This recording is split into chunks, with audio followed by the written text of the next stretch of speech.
and welcome to this week's Wild Flash. This is where I discuss any newsworthy points from Warcraft from the past 7 days. And first, it's Battle.net, really. There's been a couple of new Battle.net things. First of all, there's the Battle.net mobile app, so that you can talk to people on Battle.net during the day.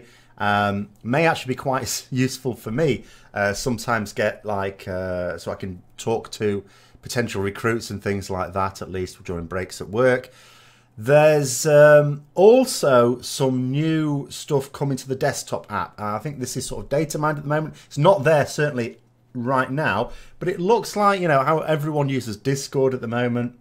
Very useful, very handy, because it's nice, convenient, where you can chat and you've got voice comms, stuff like that. It looks like Blizzard are wanting to make the Battle.net app do this as well. You've even got some avatar and group icons on there. There are ways of creating groups, ways of creating channels, like rights, moderator rights, invite rights, push to talk options, stuff like that. So it does sound like Blizzard are doing their own version for the purposes of using with Blizzard games, which I imagine we'll hear more about at BlizzCon. I'm hoping we will. I'm not sure whether this is in any way imminent. It could be. I mean, I'd certainly hope by the end of the year, if we're already getting people mining this stuff, even though it's not fully implemented. So that could actually be really interesting if it works well. I do have to say, I remember many years ago when they dabbled with the idea of voice comms through, you know, the Blizzard games. I did it in a pug once. It was not impressive. But presumably now this will. I know with Overwatch, I think that works pretty well. I gather. I don't play Overwatch. I've not actually tried the comm system there, but I think that's supposed to work pretty well. So, you know, this could be actually really interesting.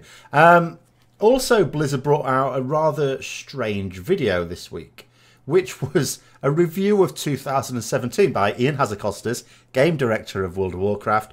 Immediate thought was, it's not the end of 2017 yet. We're just at the end of September. We're 3/4 of the way in. Isn't it a strange time to have a review of 2017?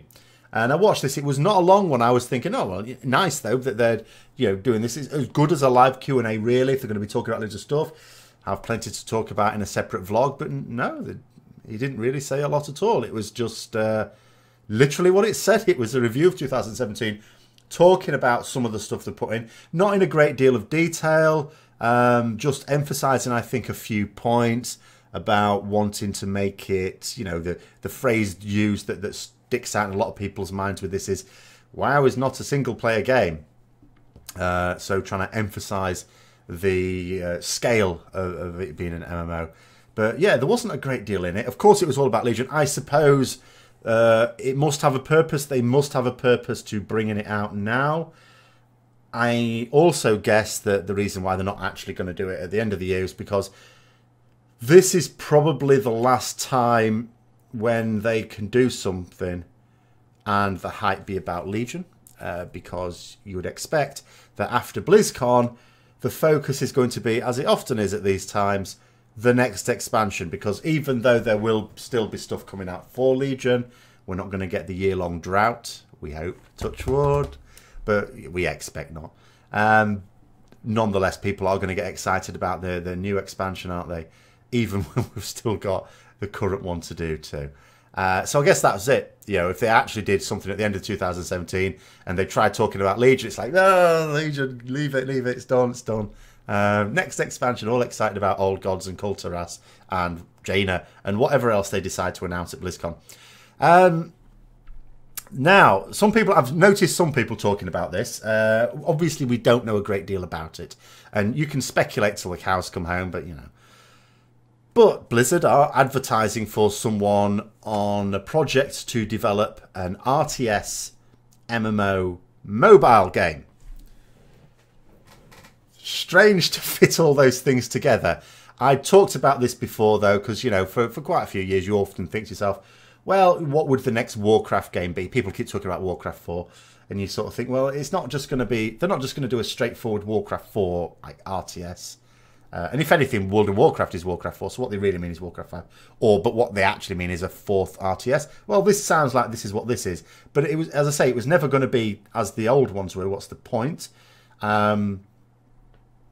mobile version, and you know, but an MMO RTS is what it's called, an unannounced MMO RTS project. We don't know it's anything to do with Warcraft, by the way.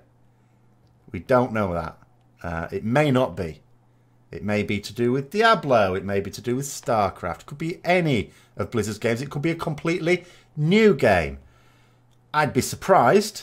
I would think it is very likely to be based on one of those three pillars, either Diablo, Warcraft, or StarCraft.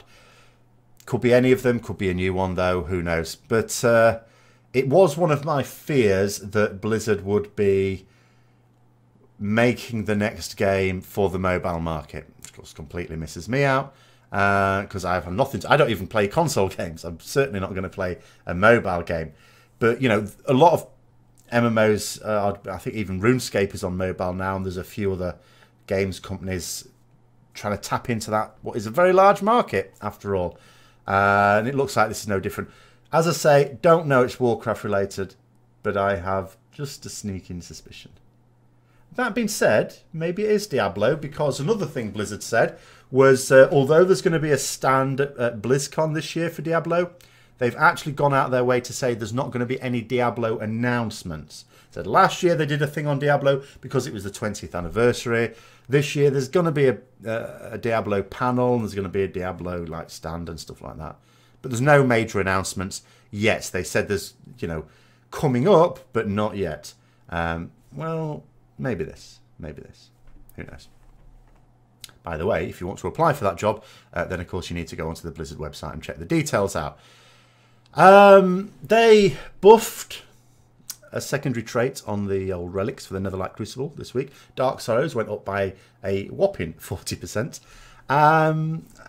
It caused a lot of consternation. Anyone who watched my video in the week will know that I was certainly not happy about it. Didn't affect me personally, but just, you know, it's just one of those things where, you know, when you've been a naysayer on something for a while and you just sort of think to yourself, am I just being a naysayer? Are people actually going to be quite cool with this and it's just me that's got the problem?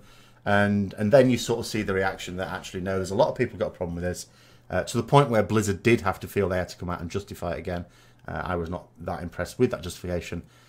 And then the last thing, yeah, the sort of the last straw was, you know, several of us saying, well, what's going to happen if they start to tune? We've done our sims, we've done what we can, we've chosen the correct ones, we're locked into it, we've committed ourselves, and then they change them. Well, they've only changed one, the sky's not falling, but at the same time, I'm thinking, and I don't want to be alarmist, and I don't want to say what you should do now is hold on to any relics round about the item level of what you've got, because even if it's not simming as an upgrade, hold on to it, because you never know, they might change some traits and then maybe it will be an upgrade.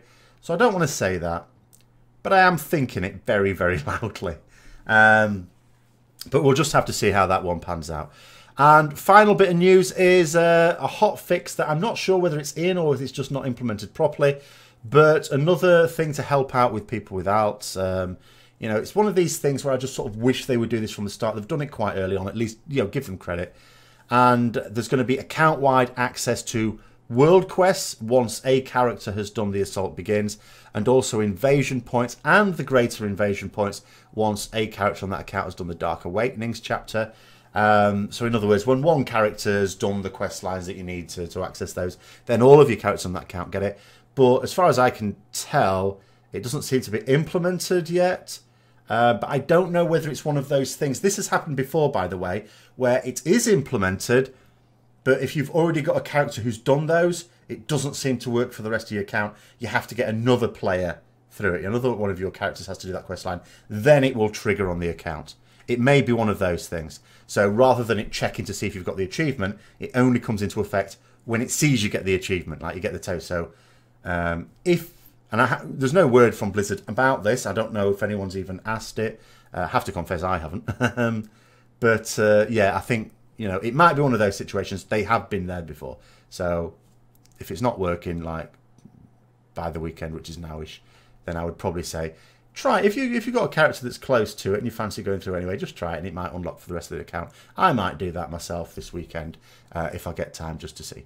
So there we go. There's the news for this week. Just on to streaming news. Usual things. It's settled into a nice little schedule now. 5 days of streaming.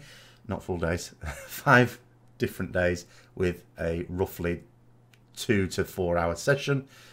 So tomorrow, which is Saturday the 30th of September, I'll be streaming from 3 PM UK time for a few hours. Although I will have to say one slight change, it's not going to come in the next week. But the following Saturday I won't be able to stream. There's an event at work that I'll be attending. But I will put that up on my Twitch banner. As soon as tomorrow's stream's ended, I will put one up sort of saying that on, what would it be, October the 7th, I guess. That won't be a stream then, but there will be one tomorrow. So if you're going to pop along at that time, I will see you then.